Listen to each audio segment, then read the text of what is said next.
ہے بہت علم دین پر، جو کچھ ہے اس صدی میں وہ تنہا رضا کا ہے۔ معزز سامعین، پوری کائنات میں اعلیٰ حضرت کا نعرہ لگ رہا ہے، امام احمد رضا کے مسلک کا نعرہ لگ رہا ہے، امام احمد رضا کے نام کا نعرہ لگ رہا ہے۔ آخر اس کی وجہ کیا ہے؟ کیوں اعلیٰ حضرت کا نعرہ لگ رہا ہے؟ کیوں ہر جگہ بستی بستی کریا کریا کا نعرہ لگ رہا ہے؟ کیوں مسلک اعلیٰ حضرت کا نعرہ لگ رہا ہے؟ کیوں ہم اعلیٰ حضرت کو یاد کر رہے ہیں؟ تو اس کی صرف ایک وجہ ہے، اعلیٰ حضرت نے ساری زندگی ہم غلاموں کے عقیدے ایمان کی حفاظت فرمائی ہے۔ بریلی کے تاجدار نے پوری زندگی ہم غلاموں کے عقیدے کی ایمان کی حفاظت فرمائی ہے۔ میرے امام نے اس وقت قلم اٹھایا جس وقت بھارت کی سرزمین پر انگریزوں کے پیسے سے خریدے ہوئے نئے نئے فرقے لانچ کیے جا رہے تھے اور نیا نیا عقیدہ دیا جا رہا تھا۔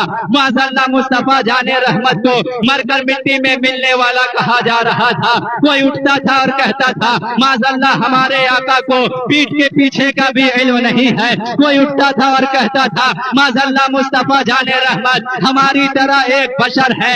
ایسے عالم میں جب مدرسہ کی عمارت دیکھ کر کے سارے علماء خاموش کھڑے تھے، جب لائبریری میں رکھی ہوئی کتابوں کو دیکھ کر کے دوسرے مفتیوں کا قلم خاموش تھا، اس وقت میرے رضا کھڑے ہوتے ہیں اور کھڑے ہو کر اعلان کرتے ہیں کل کے رضا ہے خنجرے خوخار برقبار، آدھا سے کہہ دو خیر بنائے نشر کرے۔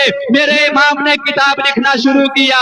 ہم جیسے طالب علموں کے لیے اور علماء کرام کے لیے اعلیٰ حضرت نے جہاں تصنیفات لکھی کہ جب بدعقیدے اپنی بدعقیدگی پھیلائے تو علماء کرام میری کتاب سے رہنمائی حاصل کرے، وہیں ہم جیسے غلاموں کے لیے، آپ جیسے غلاموں کے لیے اعلیٰ حضرت نے عقیدے کی حفاظت کے لیے ہدائی کے بخشش کا وہ انمول سرمایہ چھوڑ کے گئے ہیں کہ قیامت تک یہ ہدائی کے بخشش ہمارے ایمان کی حفاظت کرتی رہے گی۔ جب بدعقیدوں نے کہا تھا مصطفیٰ جان رحمت کچھ نہیں دے سکتے، ان کو کچھ اختیار نہیں ہے، میرے رضا کا قلم اٹھ رہا تھا اور مچل کر کہہ رہے تھے واہ کیا جود و کرم ہے شہ بدھا تیرا، نہیں سنتا ہی نہیں مانگنے والا تیرا، فرش والے تیری شوکت کا علو کیا جانے، خسروا عرش پہ اڑتا ہے فریرا تیرا۔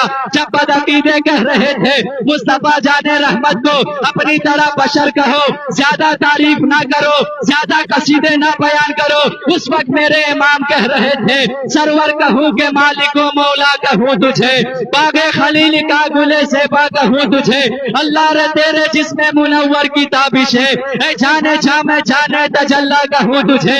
جب بدعقیدے کہہ رہے تھے کعبہ آ گئے ہو اب مدینہ جانے کی کیا ضرورت ہے، حج کر لیا ہے اب مدینہ جانے کی کیا ضرورت ہے، اس وقت میرے امام کا قلم جھوم کے کہہ رہا تھا حاجیوں آؤ شہنشاہ کا روضہ دیکھو، کعبہ تو دیکھ چکے کعبے کا کعبہ دیکھو۔ جب بدعقیدے کہہ